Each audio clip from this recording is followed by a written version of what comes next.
In 1912, the American antiquarian Wilfred M. Voynich, a passionate collector of precious books and documents, discovered in Italy, in the Villa Mondragone, in the city of Frascati, a strange medieval codex, considered to this day as the most mysterious manuscript in the world.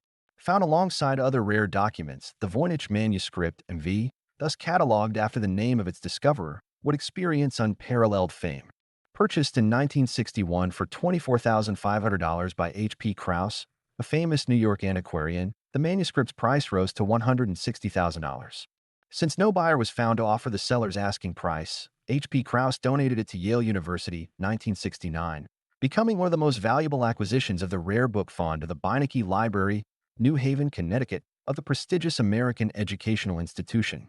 The fame of this document is due to the fact that the text is encrypted, written in an unknown alphabet, in an incomprehensible language.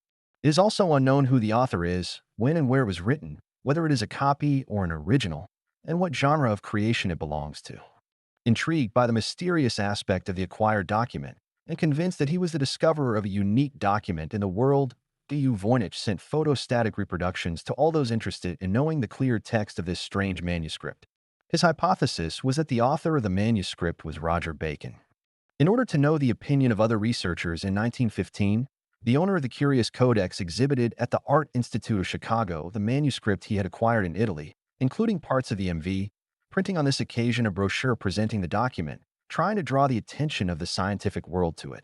It was the first attempt by the American antiquarian to support with arguments a personal opinion regarding the nature and origin of the MV.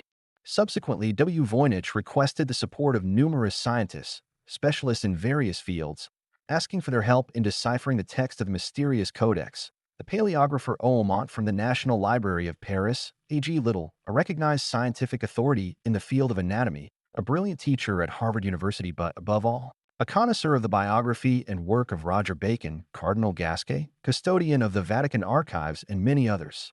The owner of the manuscript, however, will keep an absolute secret about how he came into possession of it, the story of the acquisition being known only after Voynich's death.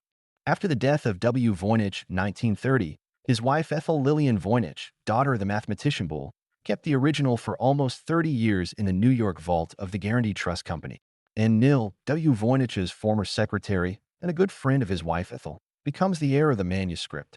Before dying, Ethel reveals to her friend the true history of the acquisition of the manuscript, including the fact that there were some misunderstandings between the government in Rome and the Holy See over this precious document. As it stands today, the MV contains 204 pages, of which 28 are considered lost. The original covers, made of thin parchment, in the form of a register sheet, are detached from the manuscript. The codex sheets are covered abundantly with text and images. As for the graphic part, the reader is shocked by the fantastic shapes of the drawings, dozens of nudes, belonging to female characters, with slender stature, astrological diagrams, and approximately 400 drawings, depicting bizarre species of plants.